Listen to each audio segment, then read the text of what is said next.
Olá, a partir de agora você está em Conexão Legal.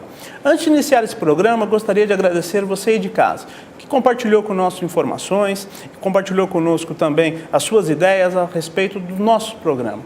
Você que acessou o iidc.org.br e mandou um e-mail para a gente, entrou lá, participou da promoção dos livros do professor Regis de Oliveira, meu muito obrigado. O nosso site, a cada dia, tem mais acessos graças a você aí de casa. E a dica de livro dessa semana é o Google for Lawyers. Esse é um livro muito importante para você, advogado, que milita nos tribunais, que milita nas nossas cortes. Aqui você pode encontrar uma coletânea de resultados que efetivamente deram resultados no exterior e que podem ser aplicados aqui no Brasil também. Principalmente porque a nossa OAB não se move no sentido de alterar a legislação no que concerne a publicidade. E, em razão disso, nós temos aí a internet como uma ferramenta muito importante para divulgar o nosso trabalho como advogado. Então, eu indico, você pode comprar esse livro através da internet, no abanet.org, esse site que está aparecendo no rodapé aqui, e eu indico a leitura, porque é um livro em que você pode, desde da consulta mais simples de jurisprudência, e ele pode também ser moldado para a jurisprudência brasileira, como também fazer aí uma propaganda, não uma propaganda ostensiva, mas uma propaganda informando os seus dados, informando a sua especialização através da internet. São dicas importantíssimas para o advogado que está aí tomado pela globalização. E hoje o nosso programa vai tratar de um assunto que tem tomado uma vulta muito grande na nossa sociedade, que é a questão da ficha limpa. E, para tanto, eu tenho o prazer de receber aqui nos estúdios do IDC, nos estúdios do Conexão Legal, um amigo, uma pessoa em quem eu admiro muito, meu amigo, professor Alexandre Rolo. Tudo bem, Alexandre, tudo bem? Tudo bom. O doutor Alexandre Rolo é mestre e doutor pela nossa querida PUC São Paulo em processo civil e é um dos nomes mais queridos aí, mais respeitados no direito eleitoral do Brasil. Não é isso, doutor? Eu queria agradecer o convite, para mim é uma satisfação estar aqui com você no Conexão Legal, você que é um líder da advocacia, e eu estou à disposição para a gente debater esse tema que é tão interessante. Obrigado. Alexandre, recentemente, aí quando o ministro Fux assumiu no Supremo Tribunal Federal, nós tivemos o julgamento do Ficha Limpa. Sim. E esse julgamento, de certa forma, surpreendeu a população, mas não nós, os advogados, que já tínhamos a ideia de que a Constituição já deixava muito claro que o Ficha Limpa só pode se iniciar um ano após a lei ter se instaurado. Essa decisão do Supremo, no sentido de que o Ficha Limpa tem que seguir o princípio da anualidade, ele te surpreendeu? Como foi? Não me surpreendeu. Eu, se fosse ministro, votaria nesse sentido também, de aplicação do artigo 16. Agora, uma coisa muito importante da gente colocar, Leandro, a respeito dessa discussão, é que essa é uma discussão muito apaixonada, né? A gente tem visto embates não só fora do judiciário, como também dentro do judiciário. Você há de lembrar que no ano passado, em 2010, nós tivemos 2 votações empatadas lá no Supremo Tribunal Federal, antes da posse do ministro Luiz Fux. E agora, então, o ministro Luiz Fux deu o voto de Minerva, ele desempatou e acabou resultando esse julgamento recurso extraordinário em 6-5 pela aplicação do artigo 16 da Constituição Federal e, portanto, que a lei da ficha limpa, entre aspas, eu gostaria até de ressaltar essa lei da ficha limpa, entre aspas, se aplica tão somente para as eleições de 2012. E eu diria, Leandro, que a lei da ficha limpa, entre aspas, porque não é exatamente isso na técnica, né?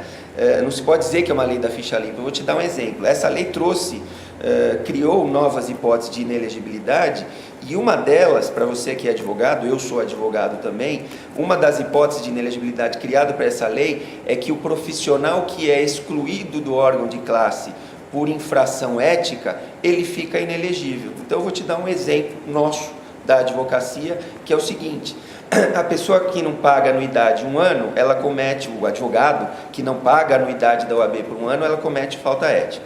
Se ela não pagar o segundo ano, ela comete uma segunda falta ética. E o advogado que não paga a anuidade da OAB por 3 anos, esse advogado não só comete falta ética, como a sanção para ele é a exclusão da OAB. Então, o que eu poderia dizer é o seguinte: um advogado que deixa de pagar a sua anuidade por 3 anos na OAB é excluído da OAB e fica inelegível por 8 anos. E a gente não pode dizer que um advogado que deixa de pagar a anuidade por alguma razão é ficha suja. Então, tem alguns temperamentos que nós temos que fazer a respeito dessa chamada, entre aspas, lei da ficha limpa ou lei da ficha suja. A gente tem que usar essa denominação porque ela ficou conhecida do grande público como lei da ficha limpa. Mas não é bem por aí o caminho dessa lei, que é a Lei Complementar 135 de 2010. Alexandre, qual a sua ideia? Isso foi um erro do legislador? Foi um equívoco do legislador? Qual foi a amplitude, o intuito do legislador ao montar uma lei que é tão equivocada em certos aspectos? Veja, também uma outra coisa que é importante da gente ressaltar e deixar bem claro, que também está pela mídia aí, colocado da seguinte forma: quem critica a lei da ficha limpa é contra a moralização dos costumes políticos. E quem é a favor da lei da ficha limpa e não critica a lei da ficha limpa é um super-herói. Eu acho que não é por aí. Eu acho que nenhuma lei, por melhor que ela seja, por mais bem intencionada que ela seja, ela está imune a críticas. Qualquer lei, Leandro, você sabe disso, você é advogado como eu sou, qualquer lei ela está sujeita às críticas, e é importante que ela esteja sujeita às críticas, porque isso aperfeiçoa a própria aplicação da lei. Então, a lei da ficha limpa, o que eu diria? Tem pontos positivos dela? Sem dúvida nenhuma, mas também tem pontos negativos, tem pontos criticáveis, tem pontos discutíveis. Um dos pontos discutíveis que eu colocaria é justamente que essa lei, ela acabou tratando igualmente os desiguais. Então, ao mesmo tempo que um traficante fica inelegível ao ser condenado por 8 anos, o advogado que não paga o OAB por 3 anos fica inelegível também por 8 anos. Ou seja, são situações completamente distintas e que têm o mesmo tratamento legal. Então, essa é uma das críticas que a gente pode fazer a respeito da lei da ficha limpa. Agora, houve avanços? Houve. Eu posso te apontar um para também não ficar só como crítico. Um dos avanços que eu apontaria para você é que a lei da ficha limpa, ela acabou com aquela história do deputado, do senador, que ia ser acusado, ia ser processado perante o Congresso Nacional e renunciava para escapar justamente da inelegibilidade. Agora, com a lei da ficha limpa, a pessoa que renuncia, o mandatário que renuncia ao seu mandato, para escapar do processo de cassação, fica inelegível por 8 anos. Então, tem vantagens e tem críticas que podem ser feitas a respeito dessa lei. Sim. E a decisão do STF, ela foi correta, pelo menos do ponto de vista constitucional, mas parece que isso trouxe para a sociedade uma certa comoção, não? Pois é aquela história da opinião pública ou da opinião publicada, né? Então, também a respeito da lei da ficha limpa, o que se diz é que ela foi aprovada, ela foi apresentada, é um projeto de iniciativa popular, que foi apresentada por mais de 1 milhão de assinaturas de populares, da população de eleitores que chancelaram essa iniciativa popular. Agora, por outro lado, Leandro, já que o argumento é de número, eu poderia dar o seguinte número para você: mais de 10 milhões de eleitores votaram naqueles, aspas, ficha suja, aquelas pessoas que são consideradas ficha suja. Então, se nós formos também pela vontade do povo, pela vontade do eleitor, nós temos de um lado 1,5 milhão de eleitores que assinaram aí e apresentaram esse projeto, assinaram esse projeto de iniciativa popular. Por outro lado, nós temos mais de 10 milhões de eleitores que ao longo do Brasil, na última eleição de 2010, votou nos denominados ficha limpa, nos denominados ficha suja. Então, essa questão isso foi muito colocado também nas discussões do Supremo. Um deles foi o ministro Marco Aurélio, outro foi o ministro Gilmar Mendes, dizendo que o Supremo não pode ficar preso, atado à opinião pública ou à opinião publicada. Sim. Nós temos alguns limites constitucionais e esses limites devem ser observados. Na minha opinião, artigo 16 da Constituição Federal fala que a lei que alterar o processo eleitoral não pode ser publicada senão 12 meses, 1 ano após a sua vigência, que não foi o que aconteceu ano passado. A lei da ficha limpa 135 de 2010, ela foi publicada no dia 4 de junho de 2010 e já começou a ser aplicada a partir de julho para as eleições que se iniciaram, já com as convenções partidárias, no dia 10 de junho. Sim. Quer dizer, uma semana depois já começou a ser... Um completo equívoco. Quer dizer, né, você muda as regras do jogo, né? Sem dúvida. E acaba aí com toda uma ideia de responsabilidade jurídica. Né? Segurança jurídica. Segurança jurídica, mais ainda. Nós vamos para um rápido intervalo e já voltamos. Você aí de casa, continue conosco em Conexão Legal. Sou vice-presidente do IIDC, o Instituto Internacional de Direito Comparado. A missão principal do nosso instituto é integrar todos os seres em uma sociedade melhor, desenvolver não só o direito, mas também o indivíduo. Gostaria de ter você conosco. Faça você parte ou não do mundo jurídico. O IIDC foi feito para todos nós. Acesse o nosso site iidc.org.br. Lá você encontrará dicas importantíssimas para o seu dia a dia e também artigos de pessoas renomadas. O Instituto Internacional de Direito Comparado também está com você no que tange a promoções. Lá, você preenchendo o seu cadastro, você pode receber um livro do professor Régis Oliveira, presidente do nosso instituto, e por vezes também de entrevistados. Meu muito obrigado e esteja conosco. iidc.org.br.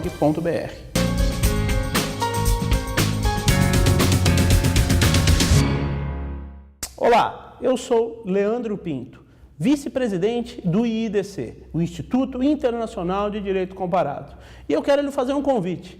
Ingresse no nosso site iidc.org.br e também no nosso Twitter, que aparece aí na sua tela. Preencha o cadastro e você estará concorrendo aos livros dos nossos entrevistados. Não se esqueça, é um por semana.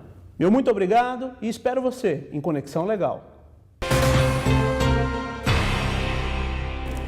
Olá, retornamos em Conexão Legal. Hoje temos o prazer de receber aqui no nosso programa o Dr. Alexandre Rolo. Entre outras coisas, o Dr. Alexandre é um proeminente advogado na área de direito eleitoral e, além de tudo, tenho o prazer de dizer que ele é meu amigo e, por isso, eu chamei aqui para discutir um pouquinho a respeito da questão do ficha limpa, que recentemente foi julgado pelo nosso Supremo Tribunal Federal. Dr. Alexandre, a questão do ficha limpa, no que concerne a ideia de que o indivíduo, sem uma decisão transitada em julgada, abdica dos seus direitos eleitorais. Isso é algo democrático? Vamos esquecer com a nossa Constituição, vamos chamar algo anterior a isso, os nossos direitos mais básicos. Há democracia nesse sentido? Porque a vontade do povo não há de prevalecer. E se o povo quer votar num ditador, ou até mesmo em um insano, o povo não merece ser atendido? Eu entendo que sim, Leandro. Eu acho que a lei da ficha limpa, um dos pontos, como eu já havia dito no bloco anterior, ela tem muitos pontos elogiáveis, sim, mas também tem pontos criticáveis. Um dos pontos objeto de crítica, um dos pontos criticáveis é justamente esse, são essas inelegibilidades que vieram a partir de decisão proferida por órgão colegiado. Eu quero deixar claro que eu sou completamente a favor da questão dessa legislação da ficha limpa, entre aspas, como você bem disse. Mas a gente não pode deixar de desconsiderar que a vontade popular, em tese, deveria ser maior do que qualquer lei. Sim, não é isso? O princípio da soberania popular, inclusive. Sim, justamente. Federal. Sim, e ademais é o princípio primeiro da nossa democracia. Sim. Né, que, historicamente falando.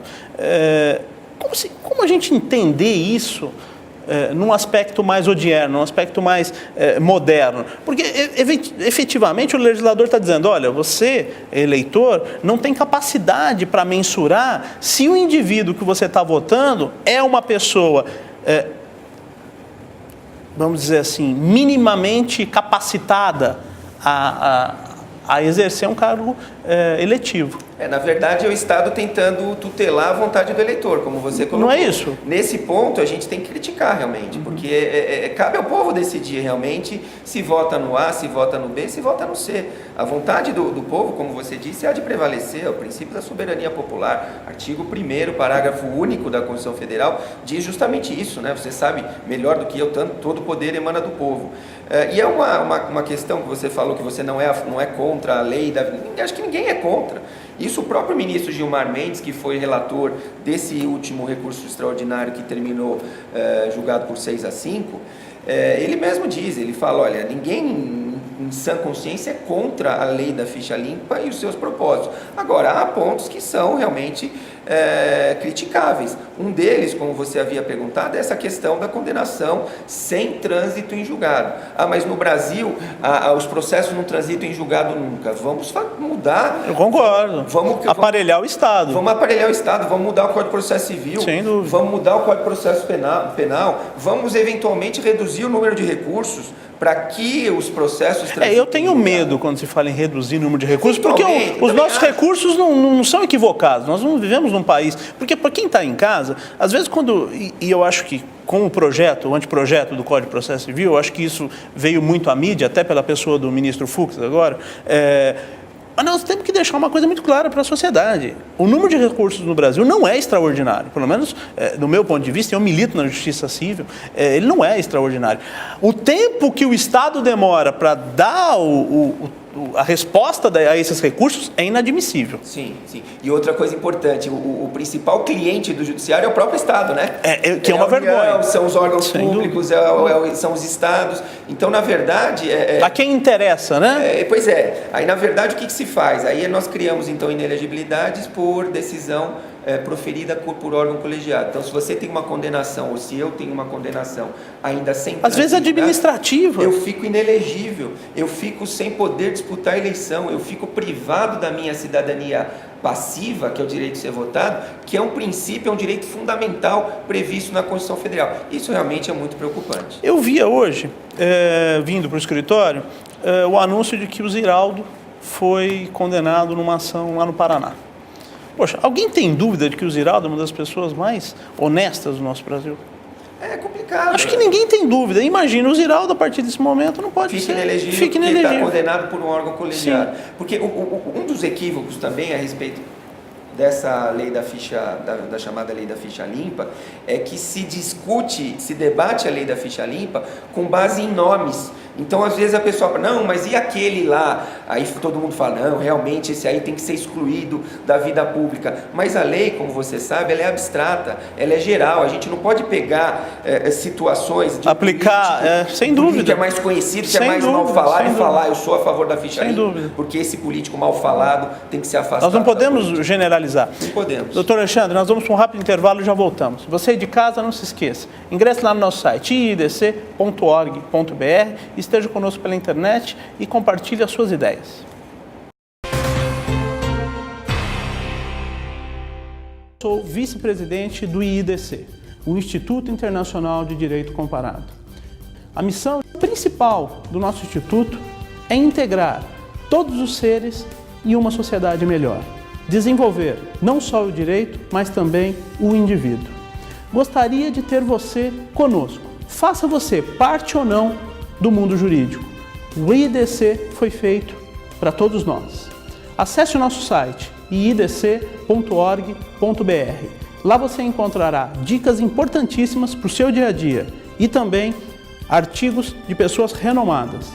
O Instituto Internacional de Direito Comparado também está com você no que tange a promoções. Lá, você preenchendo o seu cadastro, você pode receber um livro do professor Régis Oliveira, presidente do nosso Instituto, e por vezes também de entrevistados. Meu muito obrigado e esteja conosco. iidc.org.br.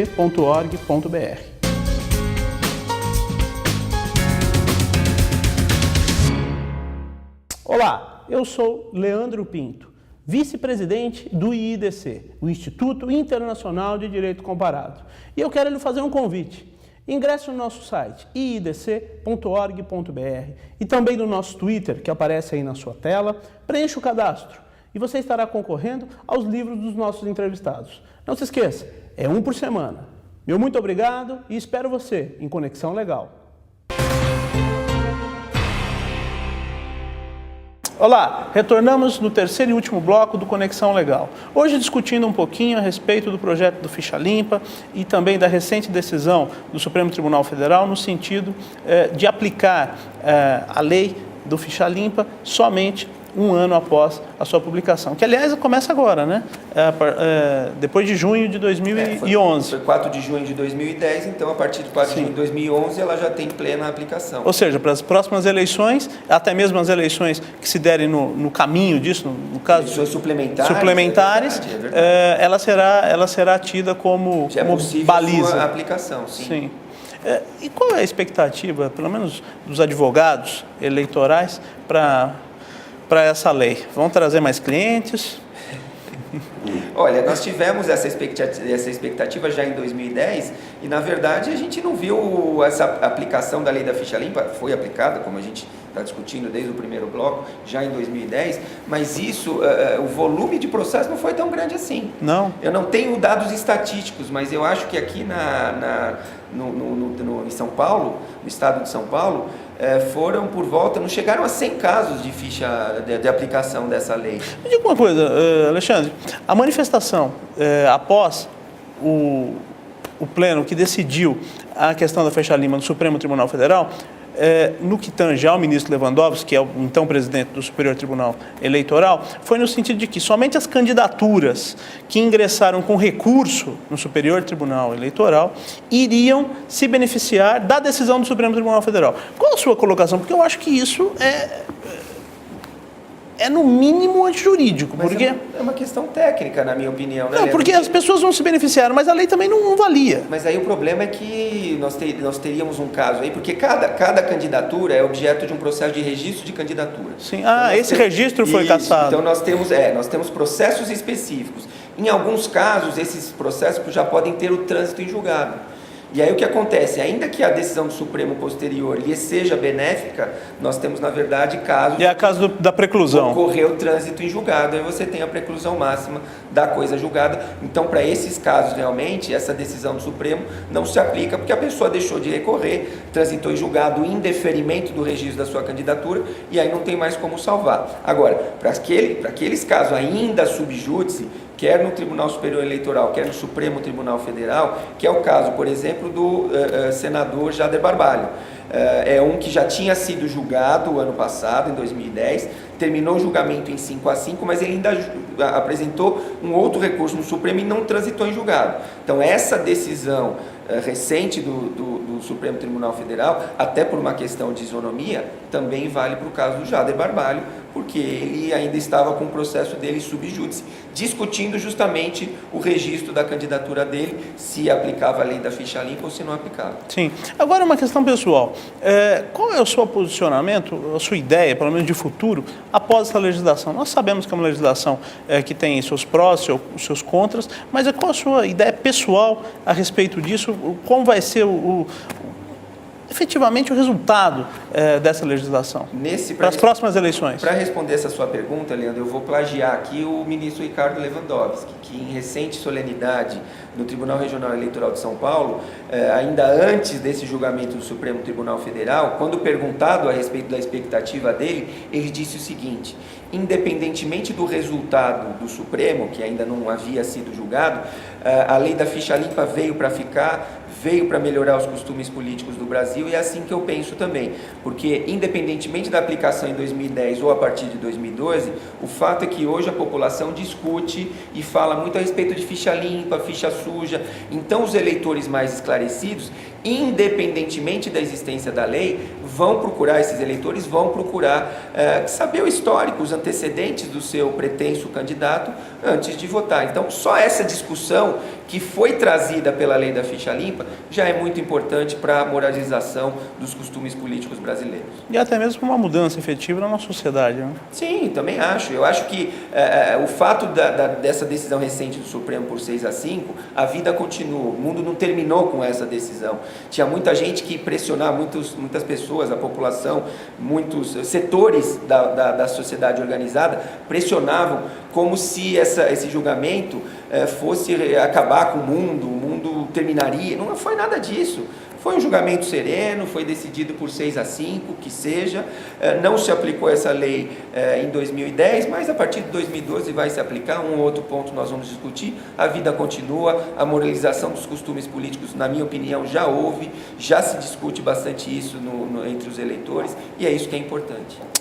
Doutor Alexandre, eu gostaria de lhe agradecer pela entrevista no nosso instituto. Muito obrigado. Leandro, eu que agradeço a oportunidade e sempre que você precisar, eu estou à disposição, você que é um amigo nosso e é uma liderança da nossa advocacia. Muito obrigado. Em nome também do nosso presidente, Régis Oliveira, eu gostaria de lhe agradecer.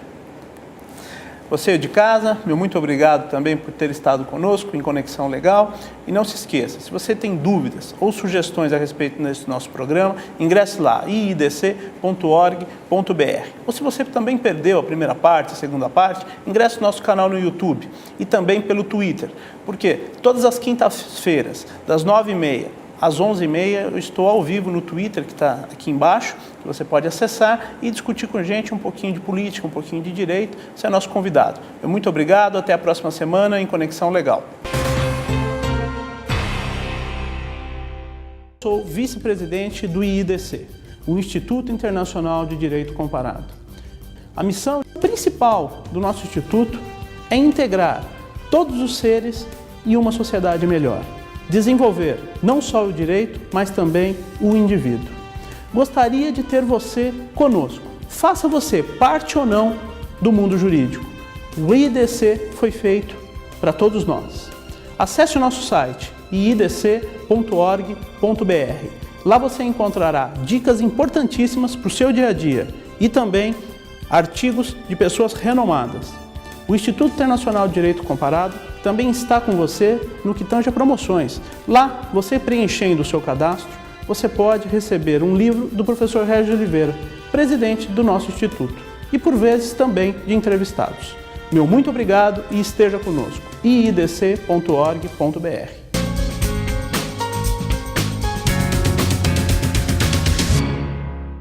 Olá, eu sou Leandro Pinto, vice-presidente do IIDC, o Instituto Internacional de Direito Comparado. E eu quero lhe fazer um convite. Ingresse no nosso site iidc.org.br e também no nosso Twitter, que aparece aí na sua tela. Preencha o cadastro e você estará concorrendo aos livros dos nossos entrevistados. Não se esqueça, é um por semana. Muito obrigado e espero você em Conexão Legal.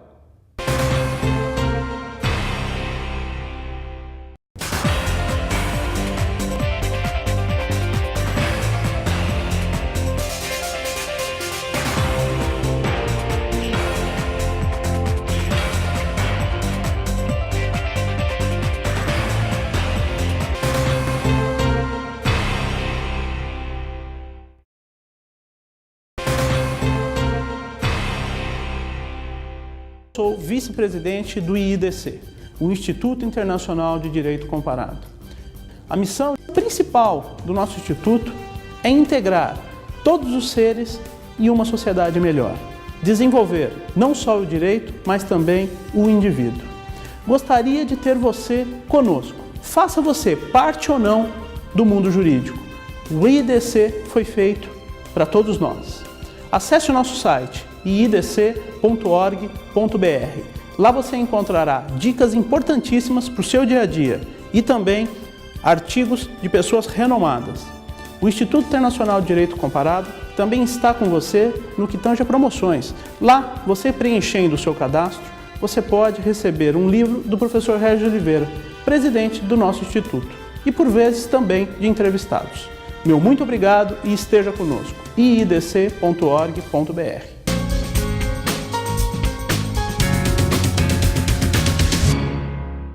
Olá, eu sou Leandro Pinto, vice-presidente do IIDC, o Instituto Internacional de Direito Comparado. E eu quero lhe fazer um convite. Ingresse no nosso site iidc.org.br e também no nosso Twitter, que aparece aí na sua tela. Preencha o cadastro e você estará concorrendo aos livros dos nossos entrevistados. Não se esqueça, é um por semana. Muito obrigado e espero você em Conexão Legal.